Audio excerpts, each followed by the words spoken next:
berwudu ini adalah ada batasan-batasannya. Batasannya malah justru tidak boleh berlebihan. Berlebihan itu salah satunya adalah keran, ngocor, sementara badan kita tidak perlu sebanyak air yang ngocor itu. Nah, ada kaidah di dalam berwudu, yaitu adalah kaidahnya yang wajib mana yang wajib? Yang wajib adalah basuhan pertama. Kemudian basuhan kedua dan ketiga adalah sunnah. Nah, ibu-ibu, bapak-bapak, bagaimana proses misalnya ketika kita mau berwudu dengan air di pesawat? Satu caranya adalah mengefisienkan atau menyederhanakan basuhan-basuhan yang kalau tidak di pesawat semuanya bebyut, di sana adalah cukup meratakan air. Misalnya ada kerannya dipencet, sedikit air sudah cukup di tangan, kemudian dirasakan. Mulai dari mana? Dari wajah dulu. Ini alternatif yang memang diberikan oleh pesawat, boleh sesungguhnya asal bisa menggunakan air.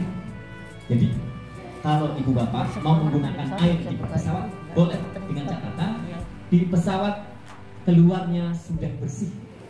Dari kamar kecil itu ada batasan, misalnya jangan sampai gejer atau jangan sampai kelihatan orang baru keluar dari kamar mandi rumahnya sendiri. Betul-betul bagaimana mengkondisikan keran yang sudah ada tinggal ditekan sedikit, kemudian airnya disiapkan di tangan, kemudian untuk membasuh muka, karena yang wajib pertama adalah muka, kemudian kedua telapak tangan, kemudian sedikit saja membasuh telinga, membasuh ubun-ubun lebih dahulu, telinga, baru kaki. Nah, caranya meratakan air, bukan mesor-mesor. Nah, ini adalah cara yang pertama, dengan air yang ada di pesawat. Nah, Bapak Ibu, kalau misalnya repot sekali ya, repot sekali ini ada kategori. Repotnya memang kalau misalnya ada kesepuan di sini yang berangkat, ada. Nah, kalau kesepuan itu biasanya dari tempat duduknya pesawat mau ke kamar kecil itu biasanya agak kurang pede lah gitu ya. Atau mungkin kalau nggak darurat banget ke belakang, dia nggak ke belakang. Itu boleh dengan menggunakan alternatif yang kedua, yaitu tayamum. Nah, Bapak Ibu, bagi yang muda-muda, ini kayaknya muda, yang sebelah sini muda-muda. Yang sepuan bapak-bapak ya, nah, cuma sedikit. Kalau misalnya mau menyempatkan dan keinginannya saya nggak akan tayamum karena ada air, boleh menggunakan air seminim mungkin, mencari wajibnya, mencari wajibnya. Tapi kalau misalnya yang penting efisien waktu dan efisien air. Jadi pada prinsipnya bisa menggunakan air dengan cara yang seminimal mungkin. Nah, kalau dipraktekkan, setiap lubang atau setiap tempat itu ada tisu, ada yang basah, ada yang kering. Nah, ibu begitu sudah mengusap atau membasuh tangan dan muka, itu langsung aja dibersihkan dengan tisu. Nah, itu masing-masing penumpang sudah ada catatnya. Yang penting nanti mungkin perlu prepare adalah jaga kebersihan. Jangan sampai orang Islam masuk pesawat, pesawatnya jadi kotor misalnya. Ya, terutama kamar kecilnya. Jadi untuk menjaga image bahwa seluruh jamaah umroh itu sudah rapih seperti rapihnya jamaah haji yang dari negara-negara yang modern. Oke. Ini alternatif pertama yang paling bagus memang adalah bersuci dengan air karena ada air.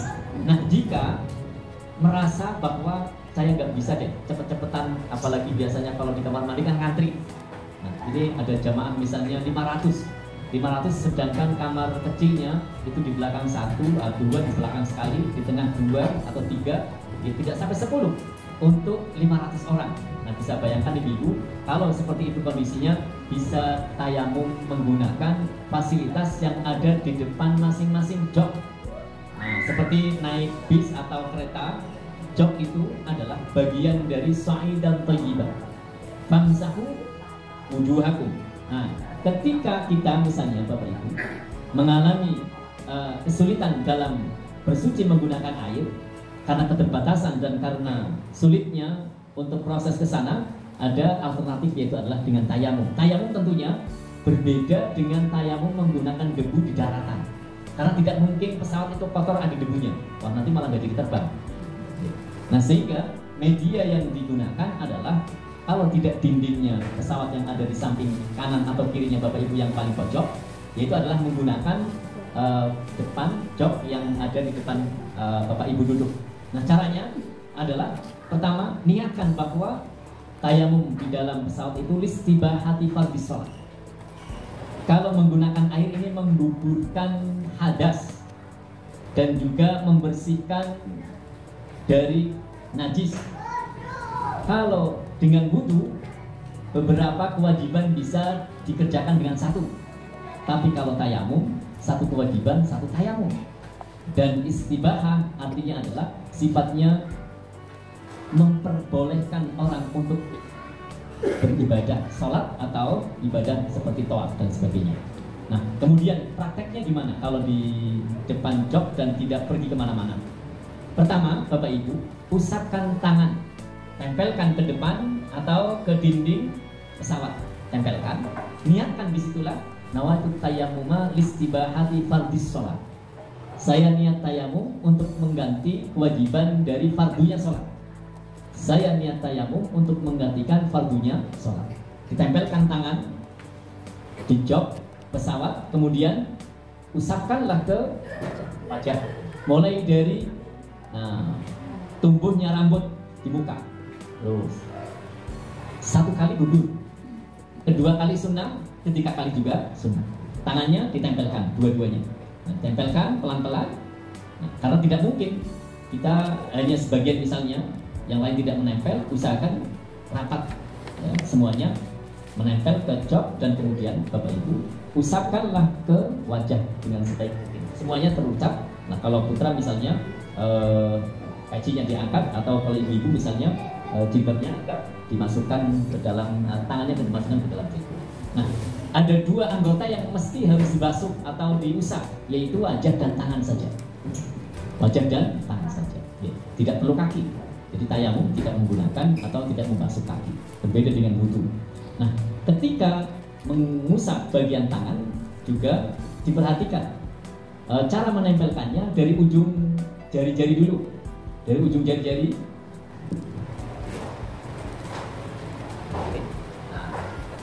Nanti ibu jari ketemu dengan ibu jari.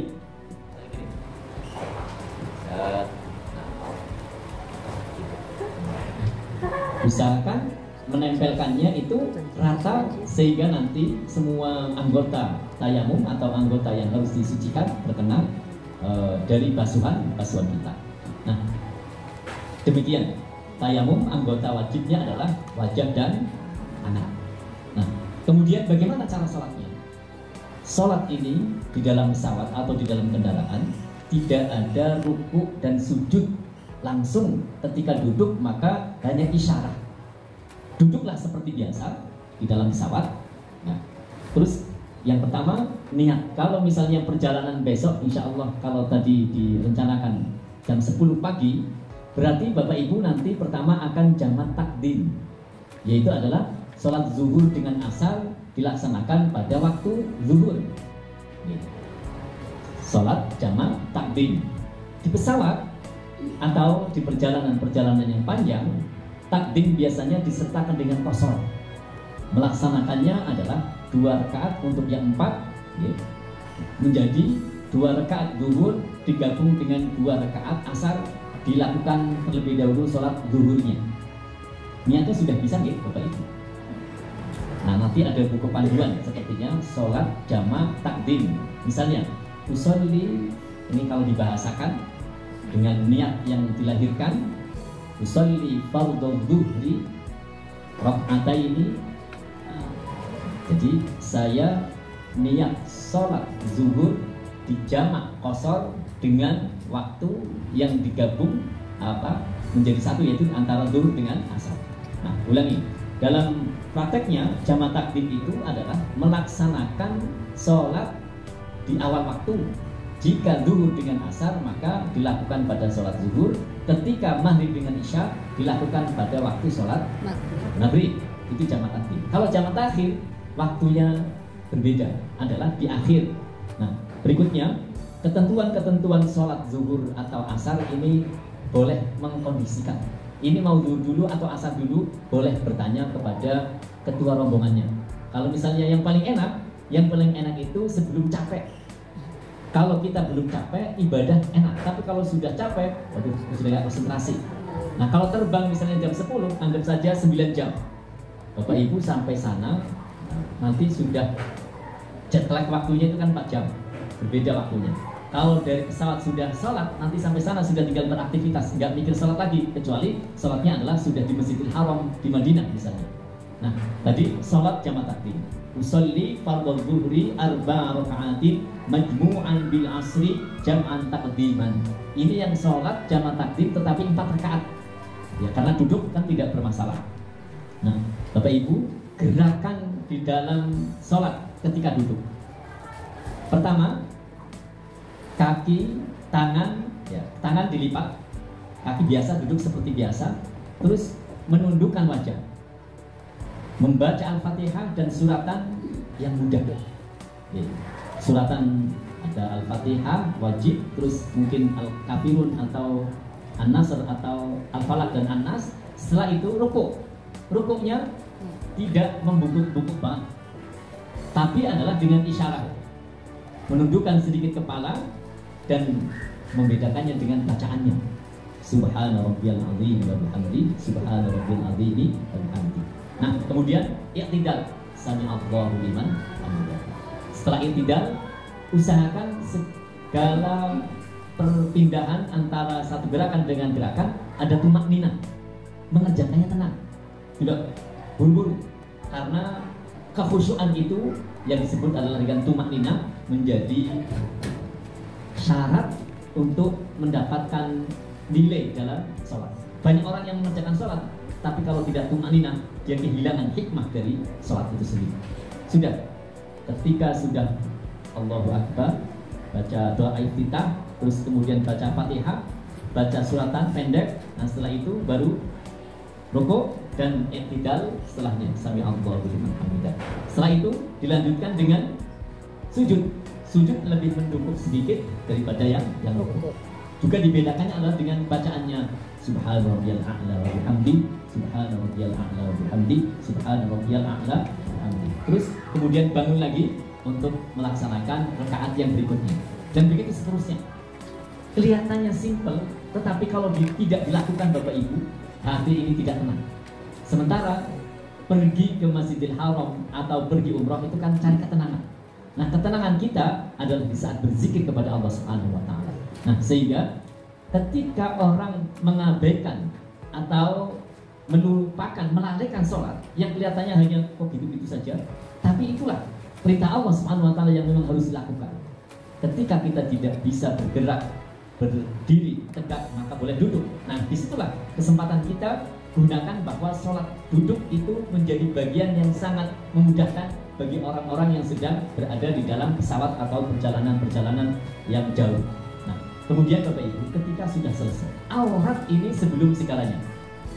Karena banyak orang yang sholat tetapi auratnya tidak terjaga. Tapi insya Allah Bapak Ibu, kalau perginya ke Masjidil Haram, ini pasti akan menjaga aurat selalu. Nah, tidak terkecuali adalah di tempat yang juga hanya ada orang Indonesianya. Kadang-kadang kalau bareng-bareng sama teman-teman Indonesia kan ada terbuka-buka gitu. Tapi begitu di tempat yang umum, yang orang Arab bisa melihat, itu memang harus lebih spesial untuk menjaga auratnya. Karena menjaga hati agar umrahnya itu betul-betul mendapatkan pahala yang makbulah. Berikutnya Bapak Ibu, konsep perjalanan yang panjang ini adalah melaksanakan perintah Allah. Jadi bukan sekedar jalan-jalan, tetapi ada perintah dari Allah Subhanahu wa taala. Wa atimul hajja wal umrah lillah. Bepergiannya Bapak Ibu adalah bepergian dalam rangka melaksanakan perintah dari Allah untuk menunaikan ibadah umrah. Sehingga usahakan bahwa wudu atau bersihnya hati dan bersihnya badan selalu menyertai. Pokoknya kalau ada celah untuk wudu setelah selesai turun dari pesawat, usahakan selama perjalanan yang sedang tidak uzur selalu bersih dan suci. Karena apa? Karena selalu akan berkunjung ke tempat yang Allah sucikan. Namanya Masjidil Haram, masjid yang disucikan. Begitu juga Baitul Haram, Baitullahil Haram, tempat yang Allah sucikan. Kalau perlu, tidak pernah lupa bahwa hati itu selalu bersihkan. Ucapannya yang membersihkan hati, gerakannya lidah yang membersihkan hati. Nah, sehingga umrohnya ini bukan umroh biasa, tetapi umroh spesial. untuk membersihkan jiwa dan membersihkan hati, agar kelak nanti sebagaimana janjinya Rasulullah kepada orang-orang yang menunaikan ibadah umrah karena Allah Subhanahu wa taala, Allah akan membersihkan sebersih-bersihnya dosa sebanyak apapun. Nah, sekali lagi, prinsip toharoh adalah membersihkan hati, membersihkan jiwa, sedangkan air atau debu itu adalah media. Konsep dasarnya, kita ingin membersihkan hati dari segala kesalahan, membersihkan jiwa dari segala dosa, dan membersihkan tubuh dari segala najis. Nah, demikian barangkali nanti kita bisa berdiskusi, karena biasanya ibu-ibu kalau yang belum pernah naik pesawat harus diberikan gambaran dulu. Jangan sampai gagap. Ya paling tidak kalau pernah lihat toilet yang ada di kereta sekarang sudah bagus-bagus toiletnya, ya tidak jauh seperti itu. Nah, tinggal kesiapannya Bapak Ibu, walaupun baru pertama kali naik pesawat, anggap saja seperti sering naik pesawat. Jangan grogi. Karena kalau grogi itu jadi salah-salah apa-apa dipegang-pegang. Ya, pokoknya Ibu berpenampilan bahwa ini semua orang samalah. Itu. Jadi yang membedakan itu kadang-kadang kesiapan mentalnya. Jangan serba nanya terus. Ini gimana ya? Ini gimana ya? Nah, kalau biasanya terlalu banyak nanya, itu malah jadi nggak jalan-jalan. Nah, usahakan nanti ada peragaan, misalnya di pesawat, ya ikuti orang, hilangkan. Kalau memberikan diselani orang malah entah kemana. Akhirnya Imam Malik memberikan kemudahan bahwa suami istri ini tidak batal ketika wudu, dengan catatan adalah tidak syahwat. Nah, kemudian wudunya, ini posisinya sudah ada di masjid biasa atau di hotel biasa. Wudunya ini tidak seperti wudunya Imam Syafi'i saja. Kalau kita akan membasuh kepala atau rambut ini kan cukup tiga helai rambut sudah cukup. Kalau Imam Malik tidak, semua kepala diusap. Nah, jadi gini, misalnya. Nah, kemudian itu yang menjadikan membolehkan di saat tawaf agar istri tidak hilang atau suami tidak jauh dari istrinya karena jamaah yang banyak. Karena biasanya kalau rombongan bareng-bareng satu petal, wah itu jadi masalah. Kalau hilang, khususnya yang belum pernah ke sana. Nah, memudahkan yang lain pokoknya selalu bersatu bersama dengan rombongannya. Boleh dengan menggunakan Imam Malik dalam bersuci, menggunakan juga cara bersucinya. Tidak memisahkan antara wudunya dengan Imam Syafi'i, nanti batalnya dengan Imam Malik, ini agak boleh. Jadi ingin menggunakan mazhab Imam Malik, ya wudunya dengan menggunakan mazhab Imam Malik. لبيك اللهم لبيك لبيك لا شريك لك لبيك إن الحمد والنعمة لك والملك لا شريك لك